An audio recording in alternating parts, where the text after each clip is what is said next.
L'horodatage de la caméra de sécurité indiquait 16h40 lorsque la main de Manon cessa de bouger. Elle gisait, inerte, sur le sol de la maison de campagne, entourée de loups de céramique brisés. La collection entière de sa mère, réduite en éclats.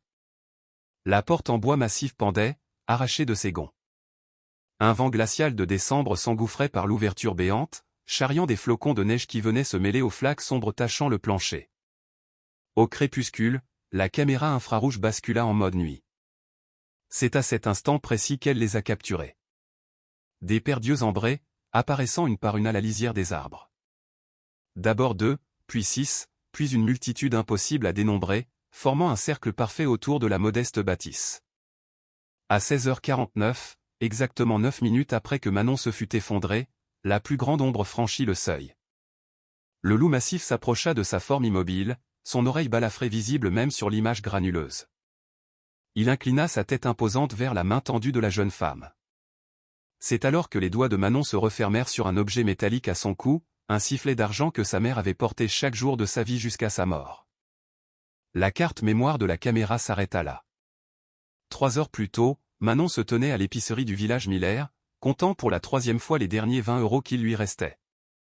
Le froid mordant de décembre avait déjà eu raison de la batterie de sa vieille Renault 4, et elle avait désespérément besoin de provisions pour tenir la semaine. Tu continues de nourrir ces sacs à puces. La voix de Nicolas la transperça, tranchant avec la chaleur de la petite boutique. Le fils du maire était adossé au comptoir, sa veste de chasse valant plus que ce que Manon gagnait en un mois. Tu joues à Blanche-Neige avec les loups. Manon ne se retourna pas. J'achète juste de quoi manger, Nicolas. Il s'approcha, son parfum entêtant l'envahissant. Encore avec l'aide sociale, à ce que je vois. Tu sais, si tu te décidais enfin à vendre ce terrain sans valeur à mon père, tu pourrais t'offrir de la vraie nourriture. Peut-être même l'eau courante. J'ai l'eau courante, dit Manon à voix basse, en posant un sac de haricots secs sur le comptoir. Bien sûr que oui. Le rire de Nicolas attira l'attention des autres clients. Tout comme tu as un vrai travail. Qu'est-ce que tu fais, déjà? Ah oui, tu parles aux animaux. Madame Miller enregistra les haricots sans croiser le regard de Manon. Personne n'intervenait jamais lorsque Nicolas se livrait à ses humiliations publiques. Ce terrain appartient à ma famille depuis 60 ans, affirma Manon. Les loups ont besoin de ce corridor pour atteindre leur territoire de chasse d'hiver. Les loups, répéta Nicolas en secouant la tête d'un air théâtral. Toujours les loups avec toi. Tu sais ce dont nous avons besoin. De développement. D'emploi. De progrès. Pas d'une folle qui vit comme en 1850 parce que sa défunte mère lui a dit de protéger Bambi.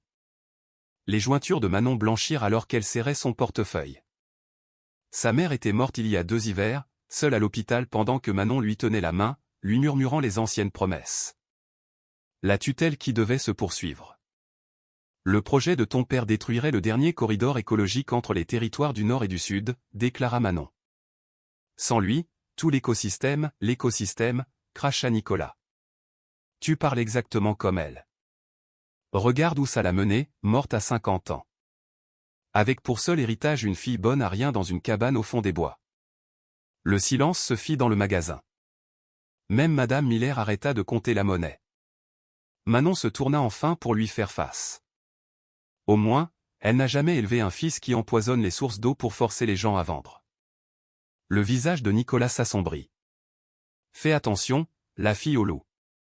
Les accidents sont vite arrivés sur cette route de montagne, surtout en hiver. Surtout pour les gens qui n'ont plus de famille pour les pleurer. Il sortit son téléphone, lui montrant une vidéo. Des images de surveillance d'une louve, Aurore, identifiable à son oreille balafrée, près de la carcasse d'un mouton. Tu reconnais ton animal de compagnie? Elle a tué le bélier primé de Tom Morrison la nuit dernière. Manon étudia la vidéo. Quelque chose clochait dans la façon dont la proie avait été tuée. Trop désordonné. Le mauvais angle d'attaque. Ce n'est pas Aurore. Les marques de morsure, garde ça pour le gendarme, dit Nicolas, son sourire aussi froid que le vent dehors. Le gros 4x4 de Nicolas suivit la vieille Renault 4 rouillée de Manon sur la route de montagne sinueuse, restant juste assez près pour qu'elle puisse les voir dans ses rétroviseurs. Ses 3 amis, Tyler, Marcus et Derek, se passer une flasque, leur rire aussi strident que du verre brisé. « Range-toi sur le côté, fille au loup !» cria Tyler par la fenêtre passager, bien qu'ils sachent tous qu'elle n'avait nulle part où aller, si ce n'est tout droit. La route était trop étroite pour faire demi-tour, trop verglacée pour un arrêt brusque. Les mains de Manon tremblaient sur le volant, non pas de peur, mais d'épuisement. Les 20 € de provisions rebondissaient dans le coffre à chaque nid de poule. Les pleins phares de Nicolas inondèrent l'habitacle de sa voiture, l'aveuglant à travers le rétroviseur. Elle se gara près du vieux jardin de sa mère, maintenant enseveli sous un mètre de neige. Le 4x4 de Nicolas dérapa pour s'arrêter à quelques centimètres de son pare-choc, la bloquant.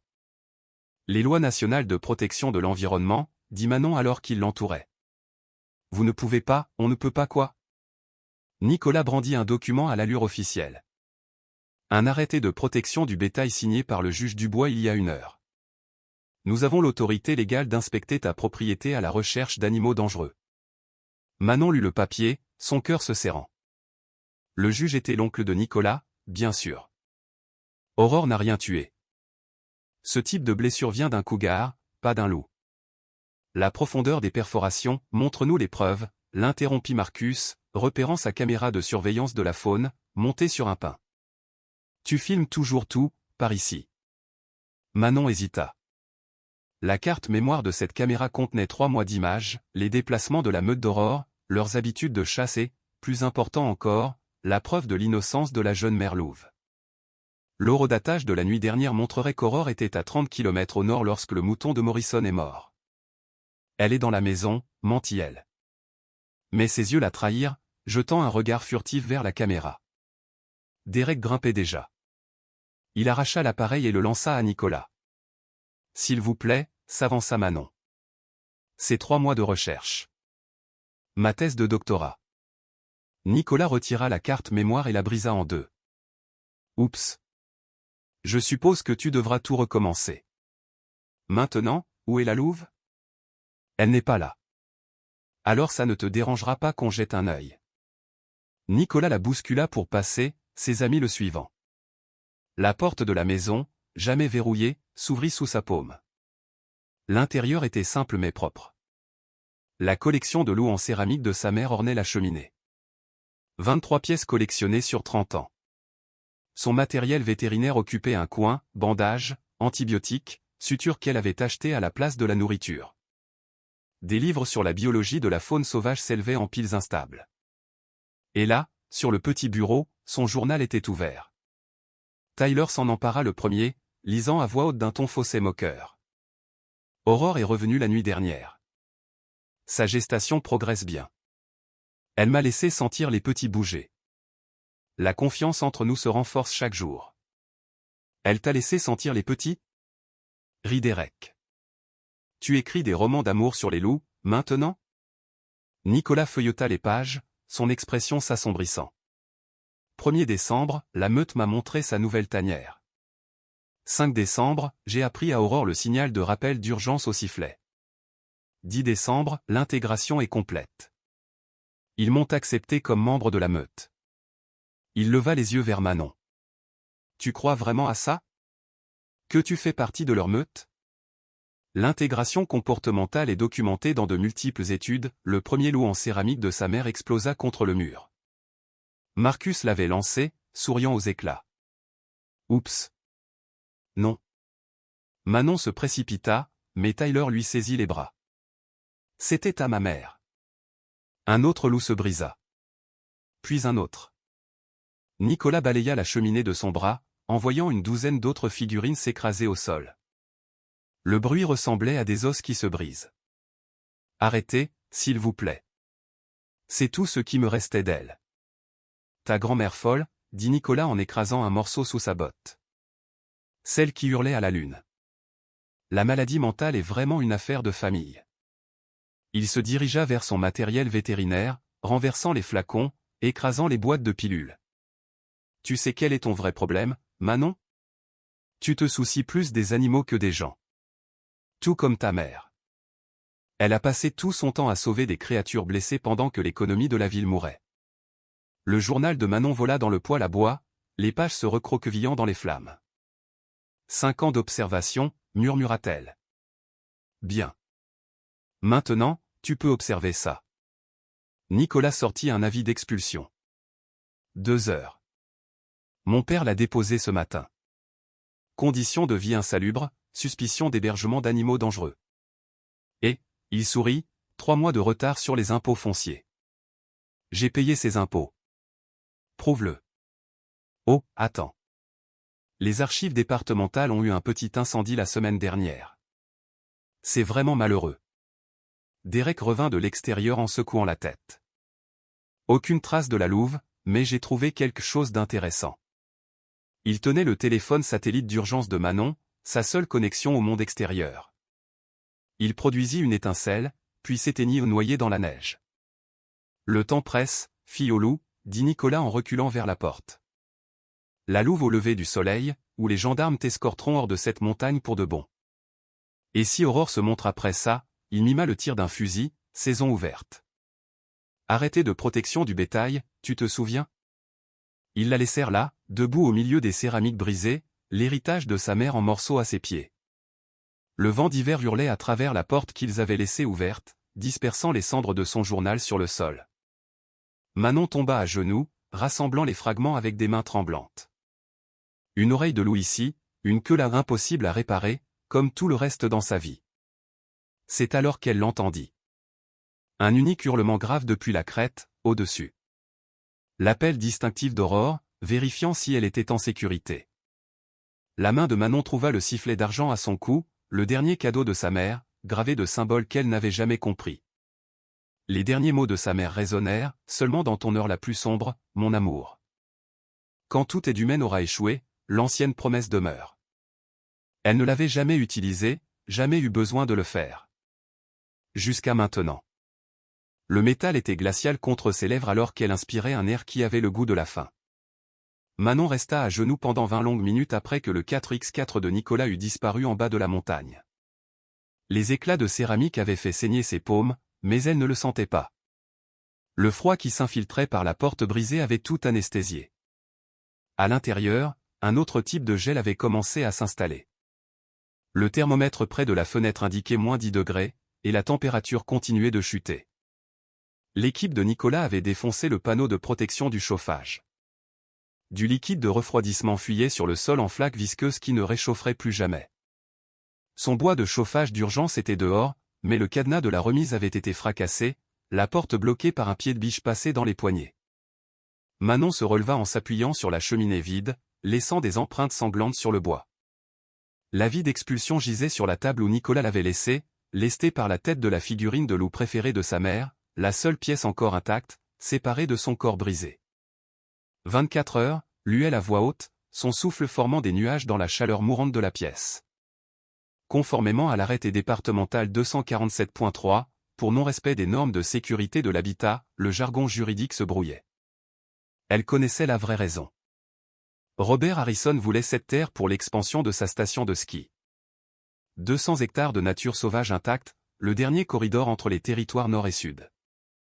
Sans lui, 3 meutes de loups seraient coupées de leur terrain de chasse d'hiver.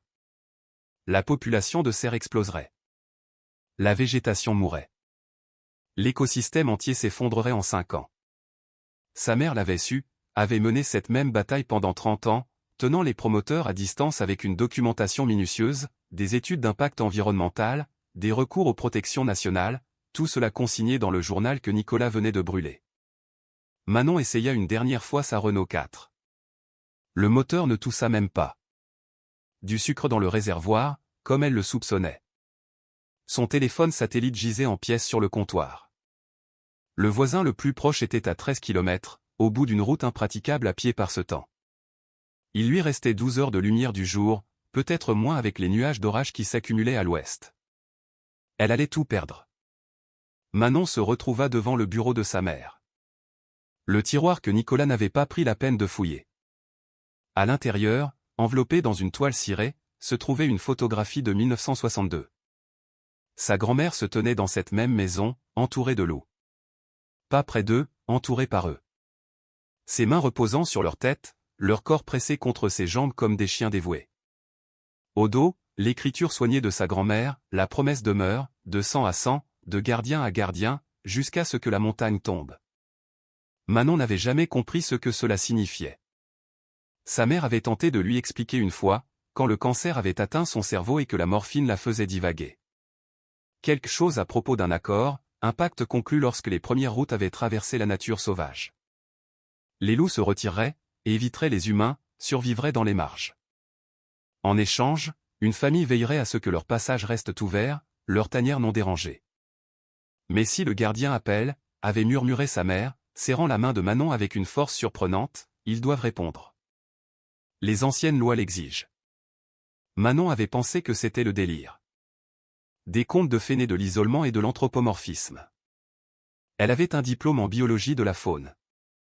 Elle savait que les loups étaient intelligents, sociaux, capables d'émotions complexes, mais ils n'étaient pas mystiques.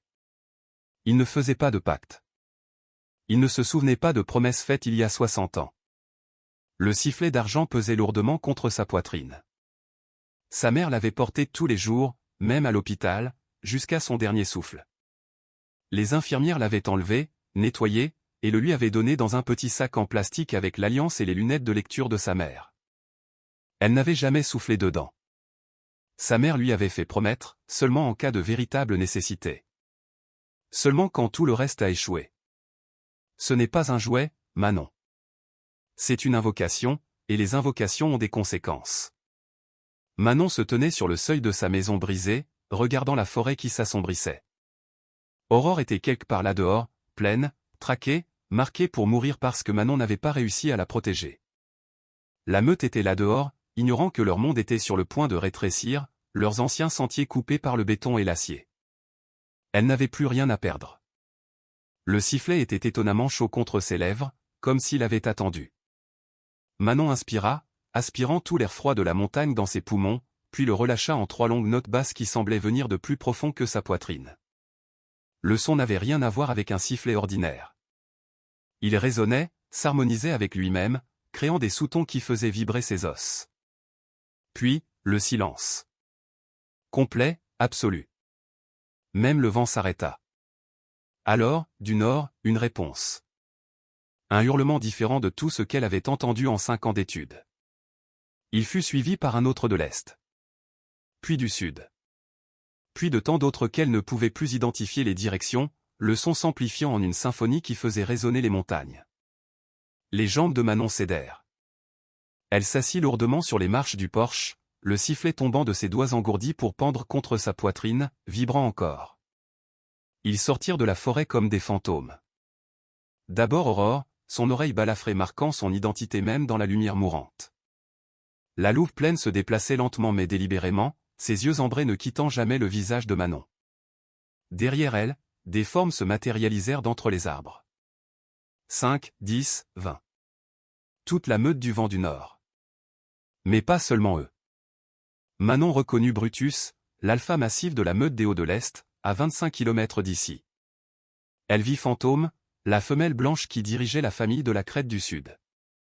Des loups qui n'auraient jamais dû se trouver sur le même territoire, des rivaux naturels qui se battraient à mort pour des terrains de chasse, marchant côte à côte.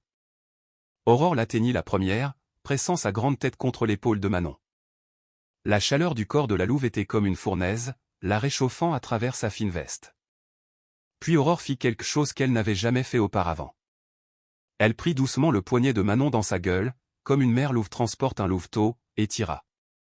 Manon se leva sur des jambes chancelantes. Aurore relâcha son poignet et se plaça à sa droite, se pressant contre sa hanche, la position du bêta, la place du second. Un par un, les autres loups s'approchèrent. Chacun s'arrêta à exactement 1 mètre de distance, assez près pour être clairement vu, assez loin pour montrer du respect.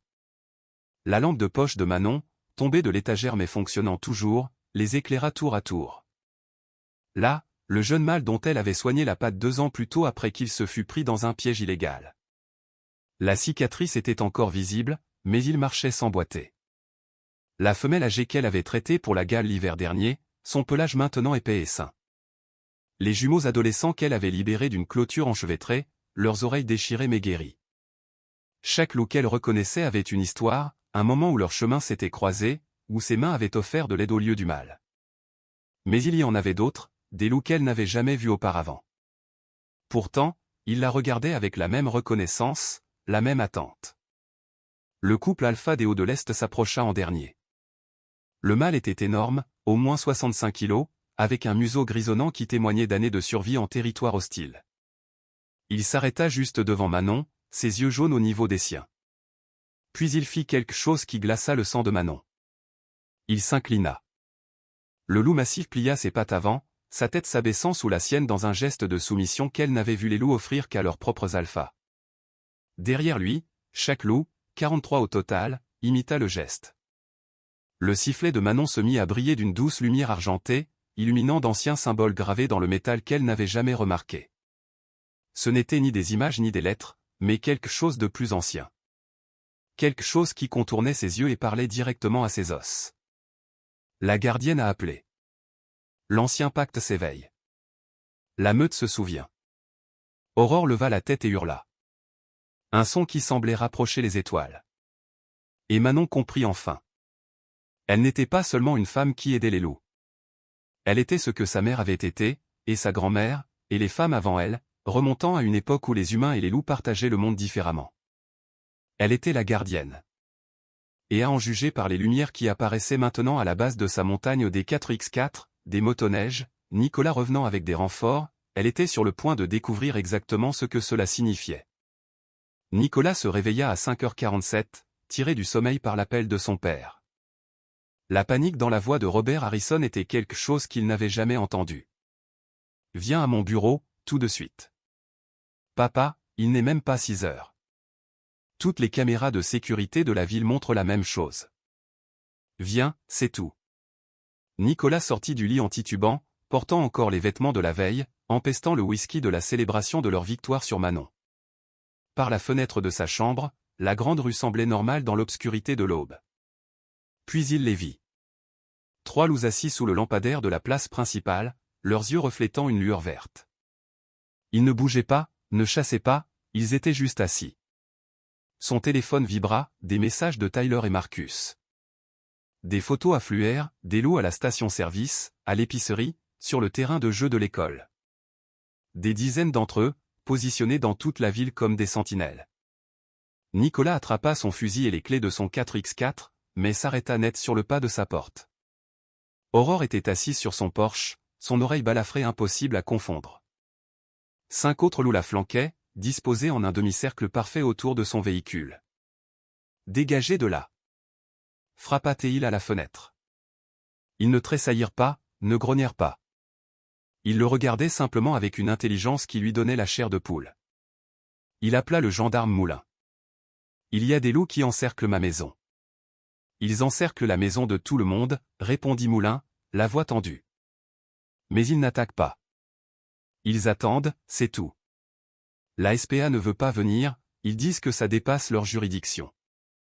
J'ai 43 signalements de loups distincts et pas une seule action agressive. » Le père de Nicolas rappela.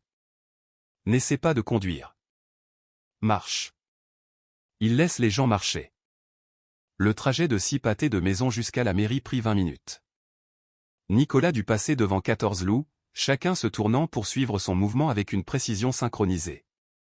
La ville était réveillée maintenant, les habitants regardant par les fenêtres, certains assez courageux pour se tenir sur leur porche. Les loups ignoraient tout le monde, sauf Nicolas. Leurs yeux le suivaient exclusivement. La mairie était en plein chaos. Le bureau du maire était devenu un centre de commandement improvisé. Des écrans montraient des images de sécurité de toute la ville. Chaque flux montrait la même chose, des loups, immobiles, attendant. « Ça a commencé à 6 heures pile, » dit son père en montrant les horodatage. Apparition simultanée. Comment est-ce possible? Par la fenêtre, Nicolas la vit arriver. Manon descendait la grande rue comme si elle lui appartenait. Aurore à sa droite, le massif alpha des Hauts de l'Est à sa gauche. Derrière eux, une procession de loups se déplaçait en formation parfaite. Pas une meute, mais une armée. Les commerçants se pressaient contre les vitrines. Les enfants pointaient du doigt. Madame Miller tomba littéralement à genoux sur le trottoir. Manon s'arrêta sur les marches du tribunal. Elle portait la vieille veste de garde forestier de sa mère, le sifflet d'argent brillant à son cou. Quand elle parla, sa voix porta incroyablement loin, comme si le vent lui-même avait choisi de l'amplifier. Robert Harrison. Nicolas Harrison. Vous avez violé l'ancien pacte des montagnes. Le père de Nicolas attrapa le mégaphone. Il n'existe rien de tel que, article 7 de l'accord territorial de 1874, signé par votre arrière-arrière-grand-père, le maire François Harrison. Manon sortit un document, non pas une copie, mais un original. Le papier jauni par le temps. En échange des droits d'établissement, la famille Harrison a accepté de maintenir les corridors de faune à perpétuité. L'accord est juridiquement contraignant et reconnu au niveau national. C'est du folklore. Ce document a été perdu dans l'incendie du tribunal. L'incendie du tribunal que vous avez provoqué la semaine dernière? La voix de Manon trancha à travers son déni. Celui qui a détruit les registres fiscaux montrant que j'avais tout payé. Nicolas sentit son estomac se nouer. Son père lui avait assuré que l'incendie passerait pour un accident. Manon continua, vous avez 24 heures pour retirer l'avis d'expulsion, cesser tous les plans de développement pour le corridor écologique nord et reconnaître publiquement la violation. Ou quoi? Robert Harrison rit, mais le son était forcé. Tes animaux de compagnie vont nous attaquer? Non, dit simplement Manon. Ils partiront. La place tomba dans le silence. Chaque loup, chaque meute, ils abandonneront entièrement ce territoire. Elle désigna la montagne qui entourait la ville. Savez-vous ce qui arrive quand les prédateurs au sommet quittent un écosystème, monsieur le maire? La population de cerfs explose. Ils dénudent la végétation. L'érosion commence. Sans système racinaire, la fonte des neiges printanières devient dévastatrice. C'est par avalanche que vous détruisez négligemment, ce sont les schémas de chasse des loups qui les maintiennent. Le docteur Pierre Harrison, le seul vétérinaire de la ville et l'oncle de Nicolas, s'avança hors de la foule. Son visage était pâle. Manon, est-ce pour ça que ma mère comprenait, comme sa mère avant elle, et comme je comprends maintenant? Manon le regarda droit dans les yeux. Vous saviez, n'est-ce pas, docteur Harrison? Vous l'avez soignée la nuit où elle a utilisé le sifflet pour la première fois. Vous avez vu ce qui a répondu. Les mains du vieux vétérinaire tremblaient. C'était il y a 40 ans. Je débutais à peine. Votre mère, Elisabeth, elle n'avait que 25 ans. Le même âge que vous. La compagnie minière essayait de dynamiter le col du Gardien. Elle les a appelés, et ils sont venus. Chaque loup dans un rayon de 150 km. C'est impossible, dit Nicolas, mais sa voix se brisa. Vraiment? Le docteur Harrison sortit son téléphone, montrant une photo délavée accrochée dans son bureau. C'était votre grand-mère, Nicolas. 1961. La photo montrait François Harrison III debout à côté d'une jeune femme en tenue traditionnelle, clairement amérindienne. Entre eux, un louveteau. Derrière eux, gravés dans une pierre massive, des symboles qui correspondaient à ceux du sifflet de Manon. Son nom était Geneviève du Vent des Bois, continua le docteur Harrison. Elle a épousé François après avoir sauvé son fils d'une attaque de loup. Le loup n'a pas attaqué le garçon. Il le protégeait d'un cougar enragé. Geneviève pouvait leur parler. Les histoires disent que François est tombé amoureux d'elle, mais sa famille n'a autorisé le mariage qu'à une seule condition. Manon termina pour lui, que les Harrison deviennent co-gardiens, protecteurs du pacte entre les humains et les loups. L'accord que votre famille essaie de détruire depuis 3 générations. Le visage de Robert Harrison était devenu violet. C'est de la folie. Vous êtes tous fous. Je me fiche des contes de fées et des vieux papiers. Nicolas, appelle mon avocat. Nicolas n'écoutait pas. Il regardait Aurore, qui s'était déplacée pour s'asseoir juste en face de lui. Les yeux ambrés de la louve contenaient quelque chose qui lui glaça le sang. Pas une menace, mais un souvenir, une reconnaissance. La cicatrice, murmura-t-il, sur son oreille. Manon hocha la tête. Le piège que tu as posé quand tu avais 15 ans. Tu la croyais morte. Je l'ai trouvée 3 heures plus tard. La patte presque sectionnée. J'ai dépensé tout ce que j'avais pour la sauver. Elle se souvient, Nicolas. Ils se souviennent tous. Aurore se leva, se retourna et se dirigea vers un endroit précis de la place du tribunal. Elle se mit à creuser, ses puissantes pattes rejetant la neige et la terre gelée. d'autres loups la rejoignirent, excavant quelque chose qui avait été enterré profondément. L'expression de Manon passa à la confusion. Je ne leur ai pas dit de faire ça. Aurore sortit quelque chose du trou, une petite boîte en bois enveloppée dans de la toile cirée. Elle la porta à Manon, la déposant à ses pieds avec une précision cérémonielle. À l'intérieur se trouvait un autre sifflet, identique à celui de Manon mais en métal noir au lieu d'argent, et une note de l'écriture d'Élisabeth. Pour le jour où un seul gardien ne suffit pas. Quand le pacte est vraiment rompu. Quand la conséquence doit advenir. Manon ramassa le sifflet noir et chaque loup de la ville, les 43, se mit à hurler. Les fenêtres volèrent en éclats sous la résonance. Les alarmes de voitures se déclenchèrent. Le son n'était pas seulement entendu, mais ressenti, vibrant à travers les os et le sang. « Qu'est-ce que c'est » demanda Nicolas. Le visage de Manon avait pâli. « Je ne sais pas. Ma mère n'en a jamais parlé. » Le sifflet noir se mit à luire d'une profonde lumière rouge, comme des braises dans l'obscurité. Des mots apparurent à sa surface, non pas gravés, mais émergeant de l'intérieur même du métal. Le jugement du gardien. Le docteur Harrison recula. Élisabeth jurait que ce n'était qu'une légende. Le second sifflet. Celui qui ne les appelle pas, il leur ordonne. Il leur ordonne de faire quoi ? Demanda Nicolas. Avant que Manon ne puisse répondre, les yeux d'Aurore changèrent. L'ambre vira au rouge, s'accordant à la lueur du sifflet. Un par un, les yeux de chaque loup changèrent, leur tête se tournant comme un seul être vers Nicolas. Manon laissa tomber le sifflet noir, mais il continua de luire, flottant à quelques centimètres du sol. « Je ne peux pas le contrôler, Alta-T-L. Il ne me répond pas. Il répond à... » Elle ne termina jamais sa phrase, car descendant la grande rue à travers la foule qui s'écartait, apparut une silhouette que tout le monde en ville reconnaissait mais que personne ne s'attendait à revoir.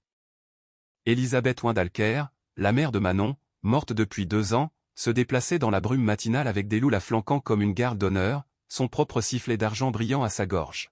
« Bonjour, ma fille, dit-elle, sa voix portant le poids des montagnes. Il est temps que tu apprennes ce que signifie vraiment être la gardienne. » La silhouette portant le visage d'Élisabeth s'arrêta à 3 mètres de Manon, et la vérité impossible devint claire. Ce n'était pas sa mère. C'était quelque chose de plus ancien, portant sa forme, parlant avec sa voix. La brume matinale s'accrochait à elle comme un linceul, sans jamais toucher sa peau. « Vous n'êtes pas elle » murmura Manon, sa main trouvant le soutien de la fourrure d'Aurore.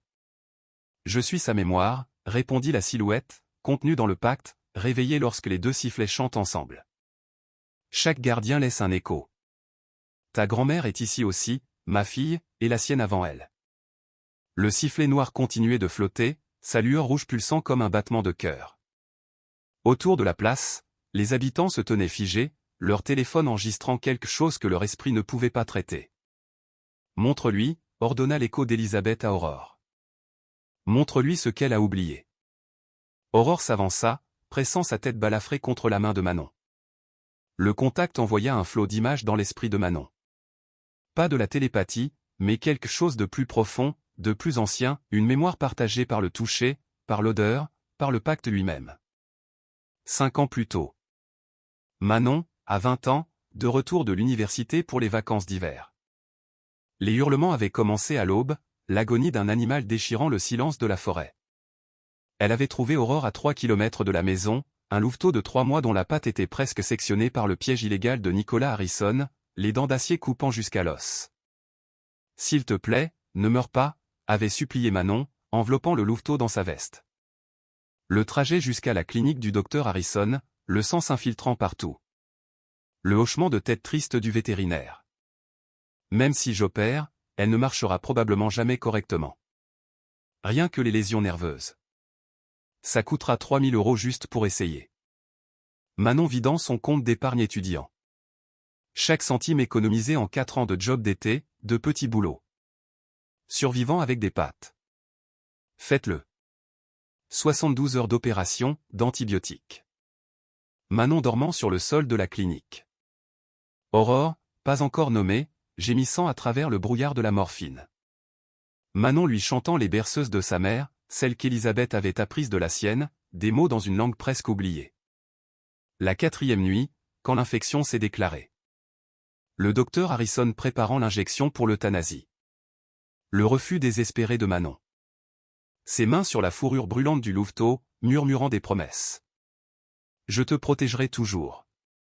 Comme ma mère a protégé les tiens, comme sa mère l'a fait avant. Le pacte demeure. Les yeux du louveteau s'ouvrant. La fièvre tombant.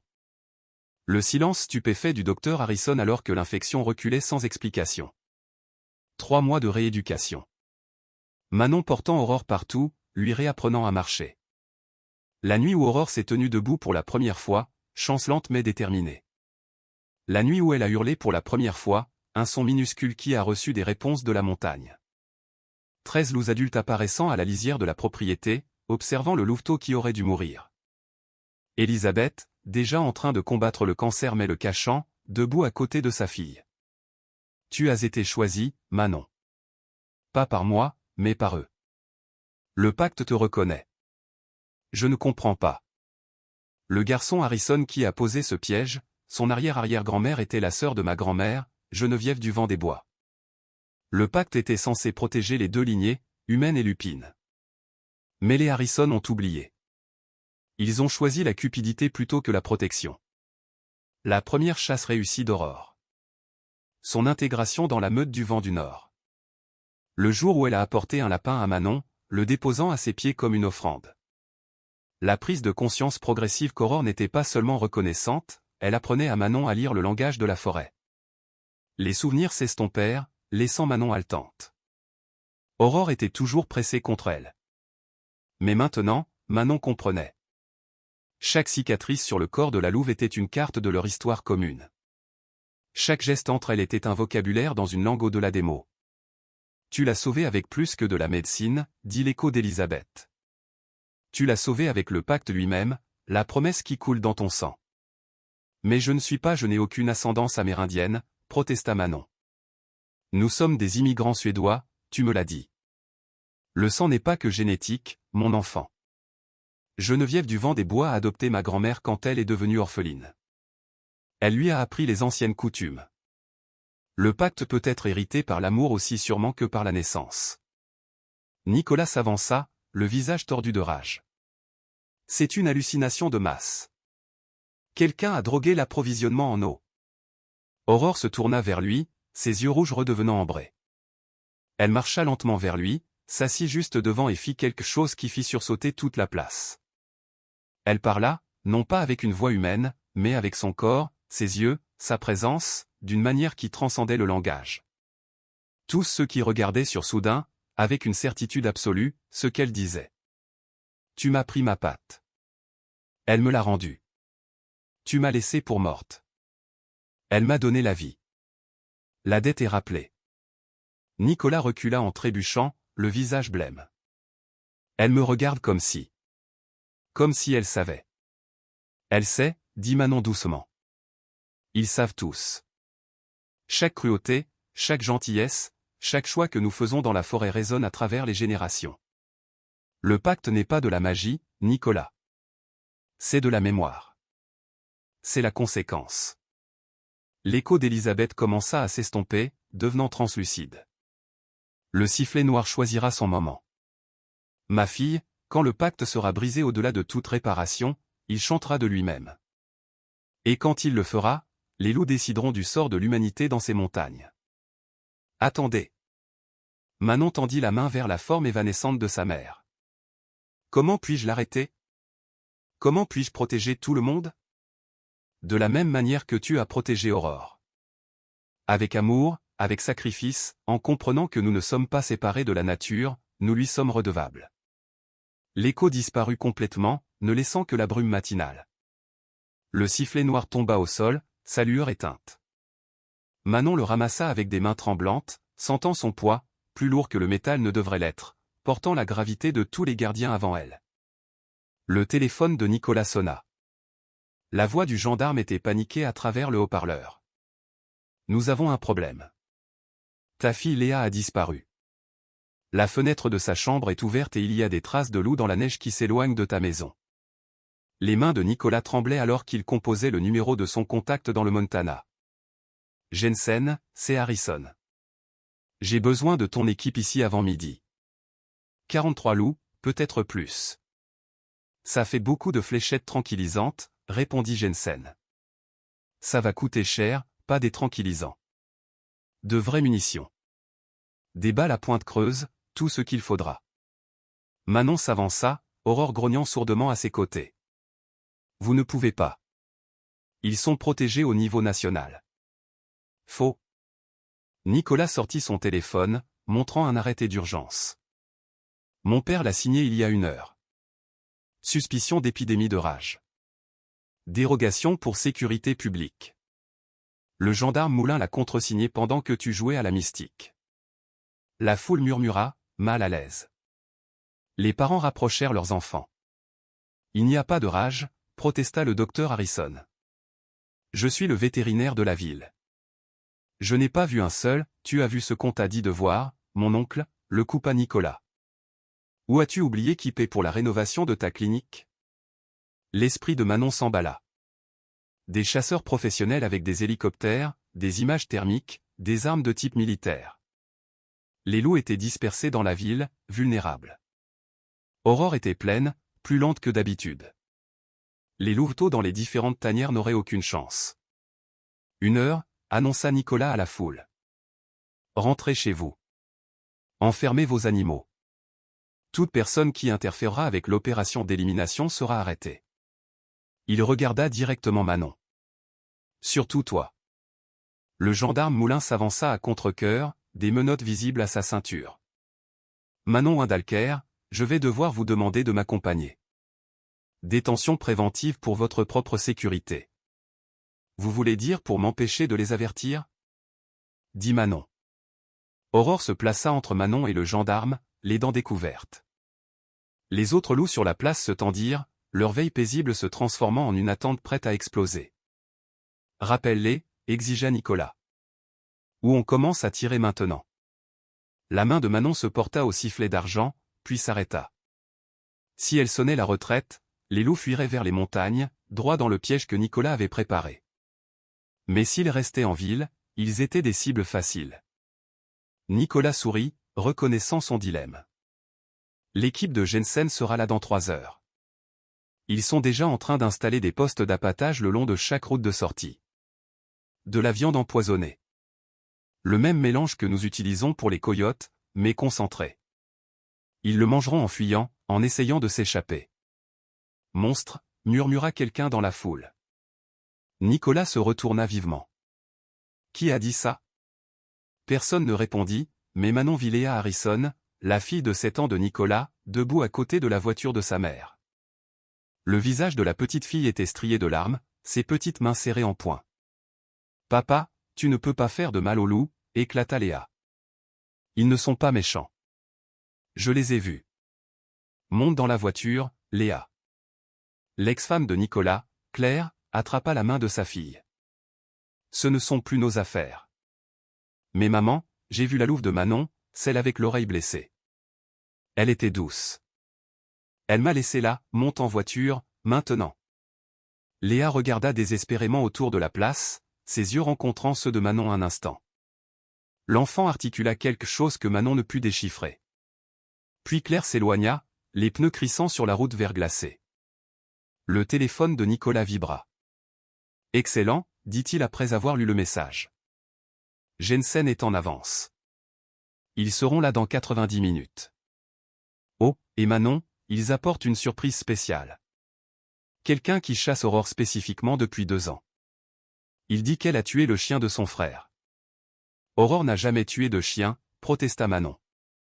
Ce qui est vrai n'a pas d'importance. Seul ce que les gens croient compte. Nicolas se tourna pour s'adresser à la foule. Dégagez les rues. Toute personne encore dehors dans 1 heure sera considérée comme un risque d'exposition à la rage. La place commença à se vider, les gens se dépêchant de partir, jetant des regards effrayés aux loups immobiles. Manon se tenait là, entourée de 43 paires d'yeux, tous tournés vers elle, attendant des réponses qu'elle n'avait pas. Le gendarme Moulin s'approcha avec les menottes. S'il vous plaît, ne rendez pas les choses plus difficiles. Aurore gronda plus profondément, son poil se hérissant. Le sifflet noir dans la poche de Manon devint chaud, pulsant de son propre battement de cœur. « Attendez, dit Manon, sortant l'ancien document qu'elle avait montré plus tôt. Regardez la dernière page, gendarme. La partie que vous n'avez pas lue. » Moulin fronça les sourcils en prenant le papier jauni. Son visage pâlit à la lecture. « Qu'est-ce que ça dit ?» demanda Nicolas. La voix du gendarme était creuse. Toute tentative de rompre le pacte par la violence déclenchera la clause de conséquence. Il est dit que la montagne elle-même jugera. Le tonnerre gronda dans le ciel clair du matin. Il n'y avait pas de nuages, mais quelque part, très haut, Manon entendit le bruit de rotors qui approchait. Les chasseurs étaient en avance. Les hélicoptères arrivèrent bas au-dessus de la place du village, leur souffle dispersant la brume matinale et envoyant des débris tourbillonner dans les airs. Manon compta 3 appareils, des modèles militaires de surplus avec des projecteurs montés et des portes latérales ouvertes où les tireurs pouvaient se positionner. « Ne cours pas !» cria Manon à Aurore, mais les instincts de la louve pleine avaient déjà pris le dessus. Elle fonça vers la lisière de la forêt, sa meute la suivant en formation protectrice autour d'elle. La voix de Jensen crépita dans les haut-parleurs de l'hélicoptère. Visuel confirmé. La femelle balafrée les mène vers le nord, exactement là où nous les voulons. Nicolas arracha la radio au gendarme Moulin. Abattez-la en premier. C'est le chef. Manon se jeta sur Nicolas, mais Moulin lui attrapa les bras, la retenant alors que l'hélicoptère de tête virait brusquement, suivant la trajectoire d'Aurore. Sur le moniteur de sécurité dans la voiture du gendarme, Manon pouvait voir le flux d'images thermiques que Jensen diffusait, 43 signatures de chaleur se déplaçant en synchronisation désespérée vers la montagne. Non. Manon se débattit contre les menottes que Moulin avait réussi à passer à un de ses poignets. Elle est pleine, de 8 semaines. La première fléchette frappa l'épaule gauche d'Aurore. La foulée de la louve vacilla un instant, sa patte gauche traînant, mais elle continua à courir, son corps protégeant 2 jeunes loups derrière elle. La meute ajusta sa formation instantanément, les loups plus forts prenant les positions extérieures, créant une barrière vivante autour de leur alpha blessé. Dur à cuire, commenta la voix de Jensen avec un détachement professionnel. Doublez la dose. Le deuxième hélicoptère descendit plus bas. Manon vit le tireur se pencher, le fusil stable malgré le mouvement de l'appareil. La deuxième fléchette atteignit l'arrière-train d'Aurore avec un son que Manon entendit même depuis la place, un bruit sourd qui sembla résonner dans sa propre poitrine. Aurore s'effondra lourdement, son corps faisant une culbute dans la neige avant de s'immobiliser au pied d'un pin ancien. Ses flancs se soulevaient d'une respiration laborieuse, de la mousse teintée de rose à son museau. Cible neutralisée, rapporta Jensen. Les autres vont se disperser dans 3, 2, 1, mais ils ne se dispersèrent pas. La meute entière, chaque loup de chaque territoire, forma un cercle parfait autour de la forme effondrée d'Aurore. Ils faisaient face à l'extérieur, les dents découvertes, leur corps créant un mur impénétrable de fourrure et de fureur. Les jeunes loups se pressaient contre Aurore, partageant leur chaleur. Le massif alpha des Hauts de l'Est se tenait directement au-dessus d'elle, défiant les hélicoptères de s'approcher. « Chef » dit l'un des hommes de Jensen à la radio, la voix incertaine. « Il ne fuit pas. Il la protège. Je n'ai jamais vu ça. Les loups ne font pas ça pour les membres d'autres meutes, ajouta un autre chasseur. C'est impossible. » Manon sentit le sifflet noir brûler dans sa poche, sa chaleur se propageant à travers sa veste. Sur le moniteur, elle vit quelque chose qui lui glaça le sang. Les yeux d'Aurore s'étaient révulsés, ne montrant que du blanc, et sa respiration devenait irrégulière. La dose était pour un loup normal, dit Manon avec urgence. Elle porte des petits. Son métabolisme est différent. Vous êtes en train de la tuer. Nicolas haussa les épaules. Ça résout 2 problèmes d'un coup. L'imagerie thermique montrait la signature de chaleur d'Aurore vaciller, s'estomper sur les bords. Manon lutta contre les menottes avec une force désespérée, son poignet saignant là où le métal coupait la peau. Sur le moniteur, la signature de chaleur d'Aurore continuait de s'affaiblir, le cercle de loups autour d'elle se resserrant comme s'il pouvait retenir sa force vitale par leur simple proximité. Puis le téléphone de Nicolas sonna. Le numéro de Claire. « Où est Léa ?» cria son ex-femme à travers le haut-parleur. Elle n'est pas dans la voiture. Elle a sauté au feu rouge près de la route forestière. Elle a dit qu'elle devait les sauver. Le visage de Nicolas perdit toute couleur. Sauver qui? Les loups. Elle t'a entendu au téléphone ce matin parler des postes d'empoisonnement. Elle a pris mes clés de voiture et a essayé d'y conduire elle-même, mais elle n'atteignait pas les pédales. Alors elle est partie à pied. Nicolas, notre fille de 7 ans est là dehors, à pied, dans un blizzard. Le gendarme Moulin libéra immédiatement les menottes de Manon.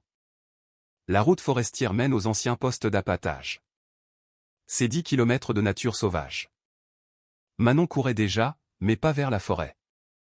Elle courut droit vers l'endroit où Aurore gisait, entourée par la meute, tombant à genoux à côté de la louve blessée. La respiration d'Aurore était superficielle, son corps tremblant de petites convulsions dues à l'overdose. « J'ai besoin d'atropine », cria Manon au docteur Harrison. « Et de naloxone, maintenant. » Le vétérinaire hésita, regardant Nicolas.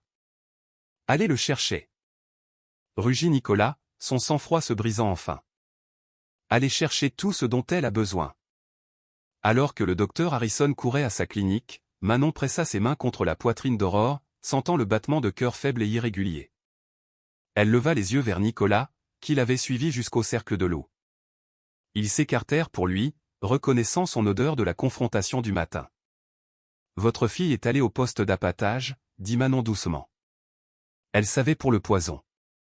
Elle essayait de l'enlever avant que les loups ne le trouvent. C'est impossible. Elle a 7 ans. Elle a 7 ans et elle a plus de courage que vous n'en avez jamais montré. Manon accepta les fournitures médicales du docteur Harrison, calculant rapidement les dosages. Vous l'avez entendu prévoir de tuer des créatures qui ne lui ont jamais fait de mal. Que pensiez-vous qu'elle ferait? Les mains de Nicolas tremblaient alors qu'il regardait Manon injecter les antidotes à Aurore. Est-ce que la louve va survivre? Je ne sais pas. Mais nous avons besoin d'elle. Aurore connaît l'odeur de Léa. Malgré tout ce que vous avez fait, elle nous aidera à trouver votre fille. Nicolas tomba à genoux dans la neige. Qu'est-ce que j'ai fait? Ma petite fille est là dehors à cause de moi. Oui, dit simplement Manon. Elle l'est. Alors vous allez m'aider à sauver Aurore, et ensuite nous trouverons Léa ensemble. Les antidotes commencèrent à faire effet. La respiration d'Aurore s'approfondit. Ses yeux s'ouvrirent en papillonnant.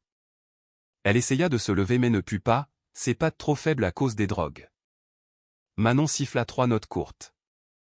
Pas l'appel du sifflet d'argent, mais un simple motif qu'elle avait appris à la meute. Les loups répondirent immédiatement. Malgré l'état de leur alpha, Manon désigna le sac à dos abandonné de Léa que Claire avait apporté. Un par un, les loups s'approchèrent, s'imprégnant de l'odeur de l'enfant. « Trouvez-la » dit Manon d'une voix qui n'avait besoin d'aucune traduction. La meute se dispersa en ligne de recherche, leur formation précise malgré le blizzard qui s'intensifiait. La visibilité était tombée à moins de 3 mètres, le vent hurlant dans la vallée avec une fureur croissante.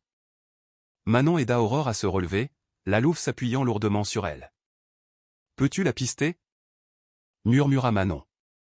Aurore leva sa tête balafrée, les narines frémissantes. Même affaiblie, ses sens dépassaient la compréhension humaine. Elle fit un pas chancelant, puis un autre, suivant une piste olfactive que seule elle pouvait détecter. Nicolas marchait à leur côté, des larmes gelant sur son visage. Elle porte son manteau violet, celui avec des licornes. Elle adore les licornes, presque autant qu'elle adore les loups.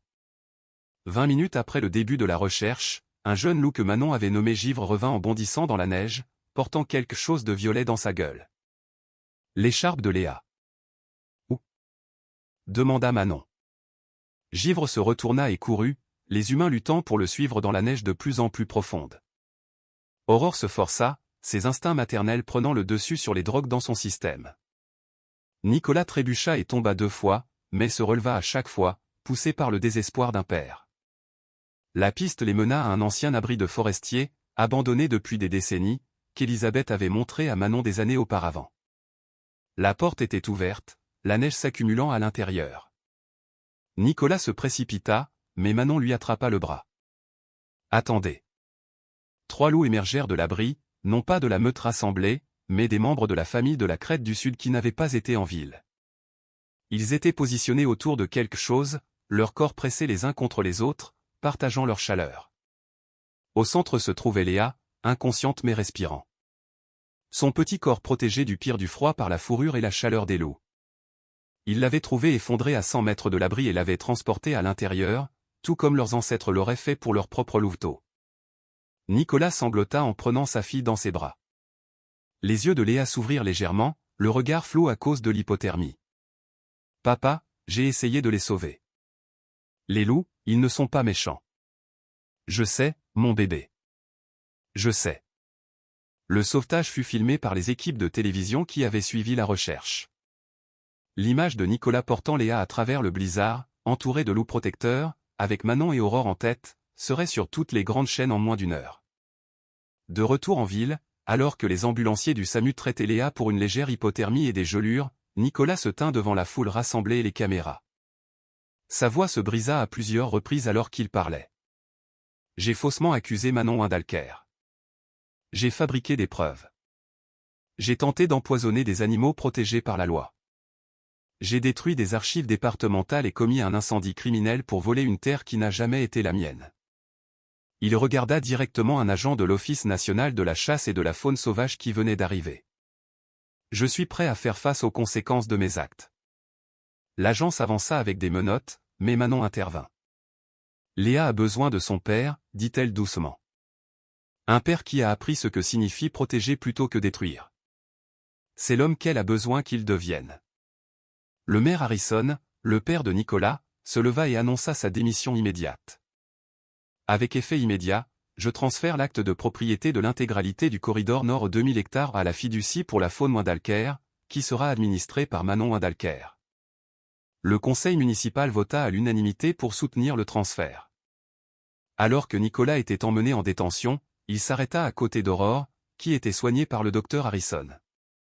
La louve le regarda avec ses yeux ambrés qui contenaient le souvenir de chaque cruauté, de chaque piège, de chaque moment de douleur qu'il avait causé. Nicolas tomba à genoux. « Je suis désolé, pour tout. » Aurore l'étudia un long moment. Puis elle fit quelque chose de remarquable. Elle toucha doucement son nez à sa main. Le même geste qu'elle utilisait avec Manon. Le pardon, ou du moins sa possibilité. Léa, enveloppée dans des couvertures chauffantes, tendit la main pour caresser la tête d'Aurore. La louve se pencha vers le contact de l'enfant, prudente et douce malgré sa propre douleur. « Elle va avoir des petits, dit Manon à Léa. Voudrais-tu m'aider à prendre soin d'eux quand ils naîtront ? » Les yeux de Léa brillèrent. « Vraiment ? Même après ce que papa a fait ? Les petits ne sauront pas ce que ton père a fait. Ils ne sauront que ce que tu choisiras de faire. » Alors que le véhicule des autorités disparaissait sur la route de montagne avec Nicolas à l'intérieur, Manon remarqua quelque chose d'inhabituel. Le sifflet noir dans sa poche était devenu froid, sa chaleur mystérieuse éteinte. Debout à la lisière de la forêt, à peine visible dans la lumière déclinante de la tempête, Manon vit une silhouette translucide, chatoyante, sans aucun doute le véritable esprit de sa mère cette fois. Elisabeth sourit, articula 2 mots, « bien joué », et se fondit dans le vent, enfin en paix. « Il faut que je vous dise quelque chose à propos de cette histoire, quelque chose que je n'ai avoué à personne. Quand j'ai entendu parler de Manon et d'Aurore, du pacte entre les Harrison et les Windalker, j'ai pensé que ce n'était qu'une autre histoire du bien contre le mal. Mais plus j'en apprenais, plus je réalisais que cette histoire parlait de toute autre chose. Elle parle des secrets que nous enterrons si profondément que nous oublions qu'ils sont là, empoisonnant le sol sous nos pieds. Nicolas Harrison n'est pas né cruel. J'ai découvert qu'il avait 7 ans à l'âge de Léa lorsque son père lui a appris à poser des pièges pour la première fois. Les loups sont l'ennemi, avait dit Robert Harrison, plaçant les mâchoires d'acier dans les petites mains de son fils. Ils prennent ce qui nous appartient. Et Nicolas, qui voulait juste l'approbation de son père, l'a cru. Tout comme Robert avait cru son propre père, et ainsi de suite, remontant à travers des générations de promesses oubliées. Le sombre secret n'est pas que Nicolas a essayé de détruire Manon et les loups. C'est qu'il se détruisait lui-même. Chaque piège qu'il posait, chaque mensonge qu'il racontait, chaque cruauté qu'il infligeait, construisait une prison autour de son propre cœur. Quand Léa a couru dans ce blizzard, elle n'essayait pas seulement de sauver les loups. Elle essayait de sauver son père de devenir quelqu'un d'irrécupérable. Manon le savait. C'est pourquoi elle a pu lui pardonner. Elle comprenait que les gens blessés blessent les autres. Que les promesses rompues créent des gens brisés. Sa mère lui avait appris quelque chose que les Harrison avaient oublié, nous faisons tous partie du même écosystème. Quand nous empoisonnons les loups, nous nous empoisonnons nous-mêmes. Quand nous trahissons la nature, nous trahissons nos propres enfants. Je pense à Aurore, portant ses petits tout en portant une cicatrice de balle, une cicatrice de piège, des années de cruauté humaine inscrites sur son corps. Pourtant, elle a quand même choisi d'aider à trouver Léa. Elle a quand même touché le nez de Nicolas de sa truffe dans ce moment de pardon possible. C'est ça, le vrai secret, n'est-ce pas? Qu'après tout ce que nous nous faisons les uns aux autres, au monde qui nous entoure, le pardon est encore possible. La rédemption est encore possible. Mais seulement si nous sommes assez courageux pour nous agenouiller dans la neige et admettre ce que nous avons fait. Nicolas purge sa peine maintenant, non pas en prison, mais en effectuant des travaux d'intérêt général, en enseignant aux enfants la conservation de la faune. Il travaille avec Manon au sanctuaire. Ils ne sont pas amis, ne le seront peut-être jamais. Mais ils sont autre chose. Deux personnes qui se sont vues dans leur pire moment et qui ont choisi de construire quelque chose de meilleur à partir des ruines. Léa et les petits d'Aurore grandissent ensemble. Quand je les regarde jouer, je vois l'avenir. Un avenir où le pacte n'a pas besoin d'être appliqué parce qu'il est simplement compris. Nous avons tous nos loups, n'est-ce pas? Les choses que nous avons blessées, les promesses que nous avons rompues. La question est, serons-nous comme le Nicolas du début de cette histoire, ou celui de la fin? Le choix nous appartient toujours.